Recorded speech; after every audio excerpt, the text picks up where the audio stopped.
What's up, folks? Welcome back to Jim Drinks. Today we're going to be blind tasting three really excellent 101 proof bourbons. Now, the three of these all kind of bring different things to the table. On the low end, we've got the Old Bardstown Estate. This is a 101 proof bourbon from Willett. This is usually a little on the cheaper end. It's going to be between 30 and 35 bucks for 750.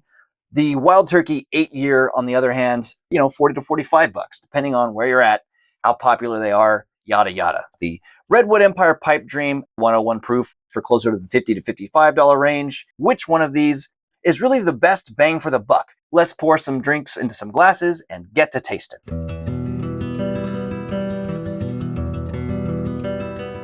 All right, there are our three. We're going to call this sample A, sample B, sample C. Away we go. Sample A on the nose. A little bit of vanilla, a little bit of a caramel thing. There's a nice, I want to say there's like a little bit of a honeysuckle, maybe a little bit of like a faint black tea note to it. Yeah, kind of honeysuckle and black tea. I'm going to go on to sample B on the nose. It's a little softer nose, a little less specific on the nose also. There's more complexity to it once you actually kind of unpack it. That's a pear note in there. A little bit of a leathery note on the back end as I pull it away from my nose. Nice. Sample 3 on the nose. Sorry, sample C, excuse me. Oh, weird bit of Sharpie coming off of this one. That's unexpected. Not a particularly nice nose on this one. There's maybe a tiny bit of fruit coming through the Sharpie. It's a little candy too, but man, is it faint. So candied fruit and Sharpie is what I'm going to say on sample C. Not my pick of the litter on the nose. Pick of the litter on the nose, I'm going to have to say in this instance is going to be sample B. Whatever sample B is, that's my pick for nose. We'll say 3 points, 2 points, 1 point. Okay? On the taste here. Wow, that's nice. There's something that higher proof bourbons do that a lower proof bourbon, I would say anything sub 97 proof, is just not going to have the kind of body, the kind of, I mean, I've said it a bunch of times in my videos, it's a thickness, right? I love a thick bourbon. And this one has just enough of that viscosity, just enough of that oiliness to just be a delightful mouthfeel where it's slipping, sliding around all in the crevices of the mouth there. That one's nice. There's a more of a dark fruit. I want to say like plums, plummy sweetness. There's also a candy element there, but it is not, that's almost a creamy, like a creme brulee quality to that flavor. If the fruity thing is up front, as it moves back across the back of my tongue, it kind of moves into more of that silky, buttery, creme brulee-esque kind of thing. And then the finish gets a little drier, and it's really nice. That's super pleasant. Whatever that one is, that's really nice to drink. Moving on to sample B. This was my top score on the nose. We're going to see how it does on the palate right now. A lot more thin on the palate compared to the first one. It's still got some viscosity. It's not lacking viscosity. I just mean compared to this one at the same proof point, this one has more rounded edges as well. It's less viscous. It's less thick. It's still got some buttery elements to it, which is nice. Definitely some like malted chocolate elements in that. The malted elements here are a large component of the back half of the palate and into the finish. What are the candies? It's a malted milk something or other it's hard in the center and it's chocolate on the outside and it's some kind of malted candy thing. I can't think of what it's called, but that's a little bit of the flavor profile of what I'm getting here. There's definitely some of those other components. It's the toffee and those kind of things.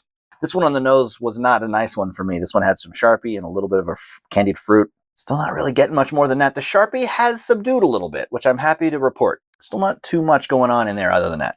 Let's see how it tastes.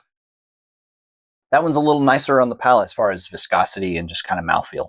Flavor-wise, I'm conjuring gummy nectarine candies that you can get at like Central Market and shit like that. It's got a little bit of that in there. It's not giving me a lot else. I'm looking for it. I'm hunting. I'm searching. There's nice things in there. They're not as assertive a set of flavors as we get on samples A or B. As far as palate goes, I got to give it to the first one. So that's going to be 3 plus 2. That's 5 points total for this one. Shit, that's going to be 5 points total for this one as well. Then that puts this one in the last place at 2 points. So now we got to have some kind of a tiebreaker for samples A and B. You know what? First, I will now reveal what my third place pick for today is. I'm going to see what this is here. We've got If this is the wild turkey, I'm going to be upset. It is the wild turkey. Shit. I really like wild turkey when I know what it is I'm drinking. In today's competition, the wild turkey, sadly, has come in third place. Not the nicest nose by any means. And the palate on it was just kind of okay. I typically really like the wild turkey's flavors, but I don't know why. This is why I love a blind tasting. You never really know what you're going to crack into. Now, the two of these, I'm just gonna go back and do back to back just to be certain here. We're just, this is important scientific whiskey drinking here. We can't just be, hasty about this. I'm gonna go this one first and then back into that one. See, that is good. But it's only been about 10 seconds here now. Finish on that's gone. All right, let's go back to A, see how we do. As I'm timing the finish now, that was about 25 seconds by my count. There's a nuance to sample B that I really appreciate that sample A didn't quite have. I'll give this one the edge as far as kind of nuance and subtlety and depth, but the finish is less good. The mouthfeel is less good. Sample A, on the other hand, a little bit less complexity and nuance to what's going on in the glass, but absolutely fantastic mouthfeel and absolutely a longer finish. So they both have their strengths. They both beat out the wild turkey, which I'm a little surprised by. I really kind of thought the wild turkey was going to walk all over these things. I got to pick a winner, though. I'm going to say first place to sample B, because I like more of the journey in the glass in this one is better. Second place to sample A. Let's see what sample A is. We have this is the Pipe Dream. Wow. Kind of surprised on that. Fantastic mouthfeel, fantastic finish on Pipe Dream. The nose on this one was also still quite nice. But today's winner, somehow, the cheapest of the bunch. I mean, I'm a Willett fan. Honestly, this did not taste like Willett to me. This is the one that I got kind of multi-elements out of. This one, of course, the Old Bardstown Estate Bottled. There's a few different Old Bardstowns out there. They're all pretty good. I definitely recommend you check them out. That's it. That's how she goes. Thanks very much for watching. If you're not already a subscriber to Jim Drinks, please click the button. Please hit the bell, like the video, do all the things. Leave some comments. What other 101 proof whiskeys would you like to see me blind taste against our winner? See you in the next one. Take care. Bye-bye now.